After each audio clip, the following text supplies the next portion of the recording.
Hi, this is Carrie. I'm an adult and I make content for adults. Welcome to my YouTube channel where I talk about things that matter to me, my 18-inch dolls, and my life here in Mexico. Today is Reddressday, and this shirt is the only red clothing I own, so it will have to do. If you're only here to hear about what the dolls are wearing, there should be a time stamp on the screen that shows you where you can skip ahead and learn all about their clothing. Caroline was my great grandmother, my father's mother's mother. And there's a story from her childhood that my grandma's sister told me when I was a young woman at a family reunion. And I've told it to my children, and it always makes me smile when I think about it. It goes like this. Two men approached the house, and Caroline's mom stepped out on the porch to visit with them. After talking for a little while, she reached down and untangled Caroline from her skirts and asked her why she was hiding. And Caroline said because she was afraid. Her mom asked her what she was afraid of, or why she was afraid, and she said, because the men were Indians. And her mom just laughed and explained that the men were her brothers, Caroline's uncles. Now, the reason this story makes me smile then and now is because it reminds me of the assumptions that were always made about my two brothers who were members of a motorcycle club. You know, whenever we other someone, we don't have to think. We don't have to deal with them. We don't have to get to know them, and we certainly don't have to care about them. Making others them versus us is a global, foundational, structural problem in our world. And the only way it will get fixed is that when we collectively realize that there is no them, there is only us. When you make your enemies evil, there's no room for understanding or negotiation. There's only destruction as a possibility. There is only us. And so today, my American Girl dolls and my Maple Leaf Canadian Girl dolls are going to help us understand this day that is being marked in America and Canada, the Missing and Murdered Indigenous Women Awareness Day, or Reddressday. These women are us. And if you are a white woman, you may have noticed that when a white woman disappeared or was murdered, there's always media coverage of that. And yet when women of color, be they Indigenous, Black, Hispanic, or any non-white woman is missing or murdered, there seems to be silence. The purpose of today is to break that silence, and my American and Canadian girls are going to help us understand it. Kaya kicked off the week by bringing this poster to the preview video I posted May 2nd. She is here to remind you that there are many ways to raise awareness of Reddressday, even if your area doesn't have any organized activities. Here's a U.S. map of 2026 activities. If nothing was planned in your area, you have a year to work on that. I was unable to find anything similar to this map for Canada. Avery and Josefina have signs with a slightly different hashtag. That G at the end signifies girls. On February 14th, 2025, the dismembered remains of an Indigenous girl were found in black trash bags along Highway 60 in Arizona. Her name was Emily Pike, and she was 14 years old. Josefina for the U.S. In 2023, 5,800 Indigenous women in the United States were missing, and 74% of them were children. Of the 9,575 missing Indigenous persons entered into the FBI database in 2020, 71% were under the age of 21.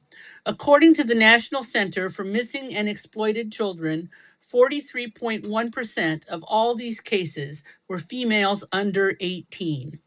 68% of missing Indigenous girls went missing from foster care or group homes. Clearly, the horrors of residential care did not end when the schools closed, but we can dig deeper into that on Orange Shirt Day in September. Avery for Canada. Avery wants you to know that Indigenous women and girls make up 2 and 3% of the Canadian population, yet represent 5 and 7% of homicide victims. It's worth noting that the statistics also show that manslaughter charges are often filed instead of murder charges in these cases, or these victim percentages might be higher. In both countries, underreporting and lack of centralized data makes it hard to dig out the actual numbers related to missing and murdered Indigenous women and girls. But these are crimes against humanity, and we should care about them. Sila has a chart illustrating some vulnerability factors for Indigenous women and girls in Canada. The number in blue is for murdered Indigenous females versus murdered non-Indigenous females. Employed, 16% versus 40%. Intoxicants in their system, 63% versus 20%. A criminal record, 44% versus 13%. Derived some income from illegal activities, 18% versus 8%. And when we look at the sex trade specifically, it is 12% versus 5%. On average, Indigenous females were younger than non-Indigenous female murder victims at 29 years old versus 36 years old. In the US, 84% of Indigenous women, including American Indians, which is a legal term, and Alaskan Natives, have experienced violence in their lifetime and are twice as likely to be the victims of violent crime than the general population. 96% of Indigenous females who experience sexual violence report that it was committed by a non-Indigenous perpetrator. In the United States, the murder rate for Indigenous women is 10 times higher than the national average, and it is 6 times higher for Indigenous women in Canada. Indiga wants you to know that there are still many unsolved missing cases in Canada involving Aboriginal people. Indigenous women and girls accounted for 62% of all missing person alerts in 2024, with 816 alerts issued over the 12-month period. By year's end, 30 remained missing and 16 were found deceased. We do a sucky job of keeping track of this information in the US. This is the most recent map that I could find for the US, and it is from 2016. We can see that our border states in particular have issues. There is also a known relationship between energy extraction work sites and cases of missing and murdered Indigenous people. The Assembly of First Nations, a cross-border Indigenous organization, posted the following information on their website. At the Trilateral Working Group on Violence Against Indigenous Women and Girls in September 2024, a powerful signed statement was released by Indigenous partners from Canada, the United States, and Mexico. This statement emphasized the importance of confronting exploitation of lands by industries where employees engage in predatory behavior towards Indigenous women, girls, youth, and gender diverse people. At this meeting, we heard that efforts to protect women, girls, and gender diverse individuals must include safety provisions from the impacts of transnational resource and extractive industries. Change starts by caring about things and then talking about them. I told you to keep your eyes open for reporting initiatives in your area, whether that be your country, your state, or your province. Then get active, make the phone calls, and together we can watch these numbers improve. As I said at the start of this video, making others them versus including them with us is a global, foundational, societal problem. It will only be fixed when we realize there is only us. Now, if you're interested in what my girls are wearing, stay tuned. Kaya is wearing an outfit I made from a piece of hand-woven fabric my husband picked out. We bought several pieces of fabric that day, and this piece cost as much as all the other pieces combined. So I made this two-piece dress with a separate collar ruffle. Kaya is wearing her meat shoes. Because the fabric was so expensive, I couldn't stand the idea of wasting any of it, so Josefina also got a skirt with a rebozo that used everything that was left. I'm pretty sure that the camisa she's wearing is from her meat outfit, and so are her shoes.